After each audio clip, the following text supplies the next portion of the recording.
Hi and welcome everyone. I'm Lisa. Thanks for joining me here on my YouTube channel for another card video. Today I'm sharing a quick and simple slimline card with you.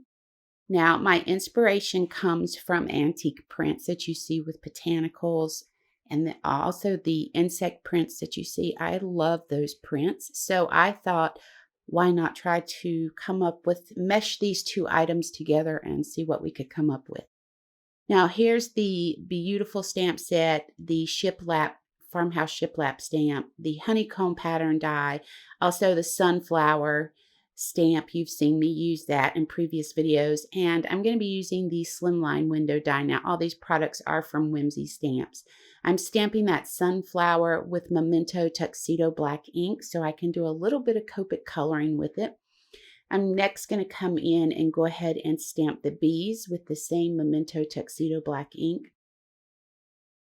And then we're going to go ahead and stamp that Farmhouse Shiplap. And we're going to use Catherine Pooler's Twilight ink for that. So if you happen to lay your paper down on the stamp like I did there, just make sure you're holding that still so it doesn't shift on you. So now that we have everything stamped, it's actually really quick. Just take it over to the die cut machine, decide exactly where you want everything placed in each window, and then run it through your die cut machine with the Slimline window die. That way each panel fits perfectly in each window. So on to the coloring. I'm going to be doing some coloring on the sunflowers with Y32. It's a very muted yellow. And then I'm going to come in with N43, which is a dull ivory color, and then a warm grays with W3 and W0 just to add color to the flowers and the bees. Now, while I was coloring the flowers, I stopped short of completely coloring the whole petal in. I want it to look like it's worn, the color's worn off the, paper. So that's why I stopped short with that. So to give it that worn, distressed vintage feel, I decided Fray Burlap Distress Oxide a little bit around the edges of each of these panels would help. Remember, this is inspired from antique print. So next up, I'm going to go ahead and use the Scattered Straw Distress Oxide ink to add color to this die cut Honeycomb pattern die. Now that color matches the Y32 perfectly, so I was pretty happy about that. Now there are certain points that I'm looking at this video thinking I should have stopped here. I should have just left the frame white and not done anything else to it. But I didn't. So here we go. I may redo this and try it in different variations, I went ahead and I inked up the honeycomb die, and then I actually used it to stencil on the frame. So that frame actually has a honeycomb print on it. And then I used the same scattered straw ink to go around the edge of my card base. We added some mounting foam to the back of the card base. Now I decided I wanted to add a piece of black cardstock to the center of the card there, so that would help that honeycomb pop off the card base a little bit better. So what I'm going to do is go ahead and adhere that down now. I just lay that frame down flat and then place that in there before I flip this over to adhere it, because I'm putting the honeycomb, I'm attaching it to the mounting foam. So I decided that it would be best if I went ahead and laid down that black cardstock first and making it up as I go along. That's all it is.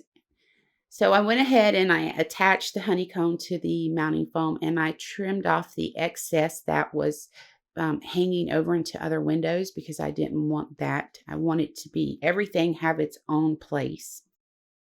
A little bit of glue here just to help hold down any areas that aren't attached with that mounting foam.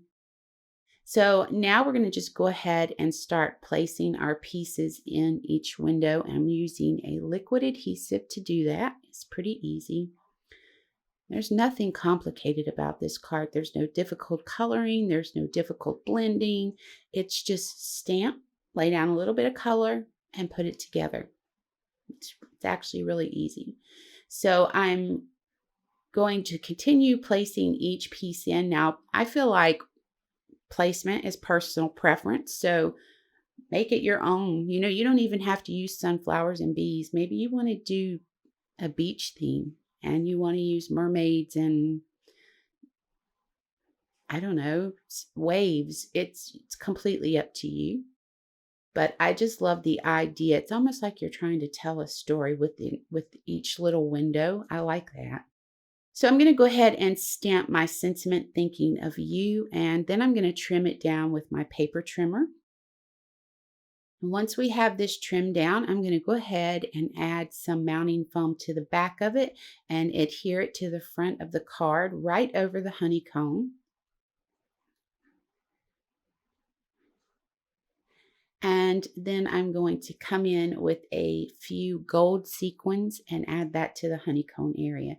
Now, I was thinking of enamel dots, and then I decided no, and I thought maybe iridescent, and then it hit me all of a sudden.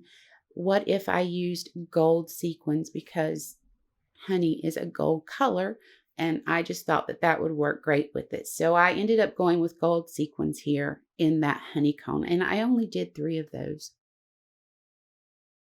So I'm just going to go ahead, put a little bit of the liquid adhesive down and then place those sequins in there.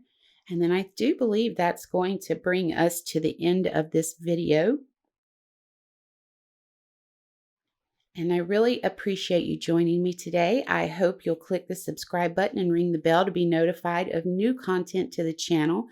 Please feel free to share this video with your crafty friends. And for more information about the products used, head over to Whimsy Stamps website, and I hope you have an amazing day.